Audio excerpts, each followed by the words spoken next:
এই প্রিয় দেশবাসী, আপনারা দেখেছেন গত 11ই নভেম্বর 2025 বাংলাদেশ একটি ইতিহাস রচনা করলো, একটা ইতিহাস সৃষ্টি হলো।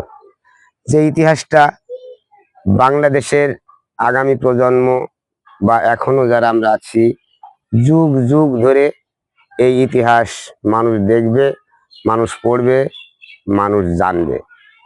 এই দিন সাবেক প্রধানমন্ত্রী ফ্যাসিস্ট আওয়ামী লীগ প্রধান পলাতক প্রধানমন্ত্রী শেখ হাসিনা এবং বাংলাদেশের একটা গুরুত্বপূর্ণ মন্ত্রণালয়ের দায়িত্বে থাকা স্বরাষ্ট্রমন্ত্রী সাবেক স্বরাষ্ট্রমন্ত্রী আসাদুজ্জামান কামাল সাহেবের একটি মামলার রায় ঘোষণা হয়েছে।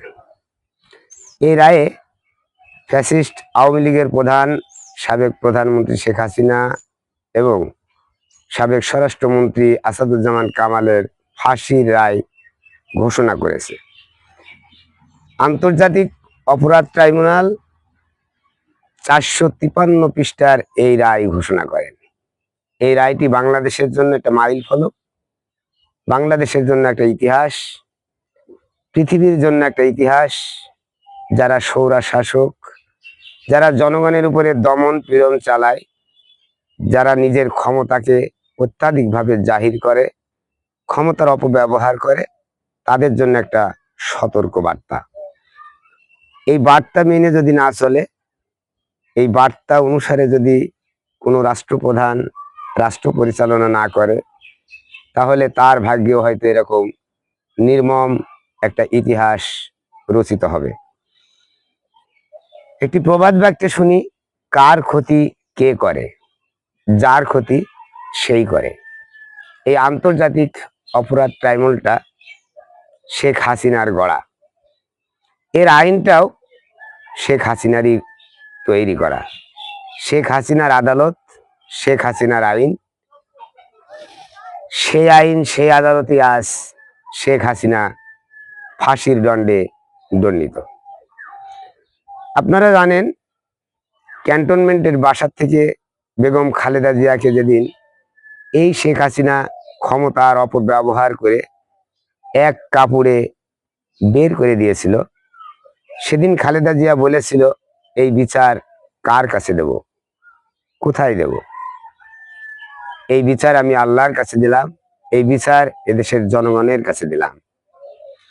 খালেদা জিয়াকে শেখ হাসিনা একটি বাসার থেকে বের করে দিয়েছিল, আর বাংলার জনগণ শেখ হাসিনাকে দেশ থেকেই বের করে দিল। খালেদা জিয়াকে একটা মিথ্যা অযৌক্তিক মামলার রায় দিয়ে তাকে দণ্ডিত করেছিল, তাকে কারাগারে পাঠিয়েছিল। শেখ হাসিনাকে এদেশের মানুষ, এদেশের বিচার, এদেশের আইন শুধু দেশ থেকেই বের করেনি, তাকে জেল দেয়নি, সোজা ফাঁসির রায় ঘোষণা করেছে। এই রায়টার প্রয়োজন ছিল, এই রায়টার দরকার ছিল। আমরা দেখেছি বিএনপি এই 17টা বছর বিএনপি জামাতের নেতা কর্মীদের উপরে যে স্টিম রুলার চালিয়েছে, যে অন্যায় অত্যাচার নির্যাতন চালিয়েছে, তার একটা বিচার হওয়া উচিত ছিল, একটা বিচার এদেশের জনগণের পাওয়া উচিত ছিল। সেই বিচারটাই জনগণ পেয়েছে এবং সেই দণ্ডটাই সাবেক প্রধানমন্ত্রী শেখ হাসিনা পেয়েছে। 453 পৃষ্ঠার এই রায়, আন্তর্জাতিক অপরাধ ট্রাইব্যুনালে 453 পৃষ্ঠার যে রায়টি ঘোষণা করেছে, রায় ঘোষণার পরে আমরা দেখলাম আওয়ামী লীগের, যুবলীগের, ছাত্রলীগের কিছু ছেলেরা, কিছু মানুষেরা রাজপথ উত্তপ্ত করার চেষ্টা করছিল। তাদের উদ্দেশ্যে বলি, ভাই, এই রাজপথ উত্তপ্ত করে আপনাদের কোনো লাভ হবে না। আপনাদের কোনো নেতা দেশে নেই, বা দেশে থাকলেও পলাতক, সামনে কেউ নেই। আপনি আন্দোলনে মাঠে যাবেন, রাজপথে যাবেন, আপনার নামে একটা মামলা হবে, আপনি গ্রেপ্তার হবেন, আপনি কারাগারে যাবেন, দিন শেষে দেখা গেল ক্ষতিটা আপনার এবং আপনার পরিবারেরই হয়েছে, আর কারোর হয়নি। যেহেতু আপনাদের নেতা সামনে নেই, নেতৃত্ব দেওয়ার মতো কেউ নেই, সেখানে নিজেরা নিজেদের বিপদ ডেকে না নিয়ে এনে নিজের কথা ভাবেন, নিজের পরিবারের কথা ভাবেন। দেশের সম্পদ নষ্ট করবেন না। দেশের যে সম্পদ, রাষ্ট্রের যে সম্পদ, এই সম্পদ আমার আপনার সবার। আপনাদের বিবেক থেকে বলেন, আপনারা যেটা করেছেন তার প্রতিফল এখন পাচ্ছেন। ইন্ডিয়া থেকে আওয়ামী লীগের মতো একটা দল চালানো কোনো রকমই সম্ভব নয়। হ্যাঁ, আপনারা বলতে পারেন লন্ডন থেকেও তো তারেক জিয়া বিএনপিকে চালিয়েছে। হ্যাঁ, লন্ডন থেকে তারেক জিয়া বিএনপিকে চালিয়েছে। বিএনপির কেন্দ্রীয় নেতা, প্রত্যেকটা নেতা দেশে ছিল, দেশের বাইরে কেউ ছিল না। কিন্তু আওয়ামী লীগের কোনো নেতা দেশে নেই।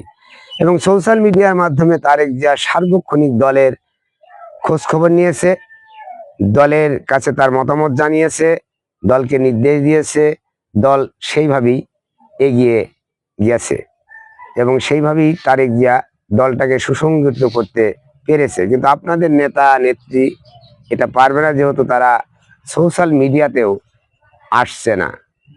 বিএনপি বা জামাত 16টি বছর কষ্ট করেছে, হাজার হাজার লাখ লাখ মামলা তাদের নামে দিয়েছে, হাজার হাজার লক্ষ লক্ষ নেতাকর্মী আদালতের বারান্দায় ঘুরতে ঘুরতে তাদের জুতা ক্ষয় হয়ে গেছে। আপনাদের তো সবেমাত্র শুরু। এত অধৈর্য হলে তো হবে না ভাই, একটু ধৈর্য ধরেন। ধৈর্য ধরে নিজের চেষ্টায়, নিজের তদবিরে নিজের পরিবারকে রক্ষা করেন, সেই সাথে দেশকে রক্ষা করেন, দেশের মানুষকে রক্ষা করেন। পরিশেষে বলি, বিচার হয়েছে, অপরাধী সাজা পেয়েছে। কত মায়ের বুকে, সন্তানের বুকে, স্ত্রীর বুকে একটু আশার সঞ্চয় হয়েছে যে আমাদের উপরে এই ফ্যাসিস্ট আওয়ামী লীগ যে অত্যাচার নির্যাতনটা করেছে তার কিঞ্চিত হলেও আমরা একটু বিচার পেয়েছি, একটু স্বস্তি পেয়েছি, একটু শান্তি পেয়েছি।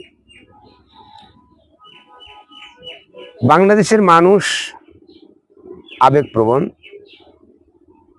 এই আবেগপ্রবণ হয়ে এদেশের মানুষ আপনাদেরকে আর ভোট দেবে না, আপনাদের কথা আর কেউ শুনবে না। আপনারা নির্বাচনে আসেন আর না আসেন সেটা আপনাদের নিজের ব্যাপার। তবুও বলবো, দেশের স্বার্থে, দেশের জনগণের স্বার্থে, রাষ্ট্রের স্বার্থে আসেন, নির্বাচনে আসেন। নির্বাচনে যদি আপনাদেরকে জনগণ ভোট দেয়, জনগণ যদি আপনাদের মানে, সেটা আলাদা কথা। কোন রকম ভাবেই দেশে বিশৃঙ্খলা সৃষ্টি করার চেষ্টা করেন না, কারণ যে সম্পদ দেশের, রাষ্ট্রীয় যে সম্পদ, এ সম্পদ আমার আপনার সবার।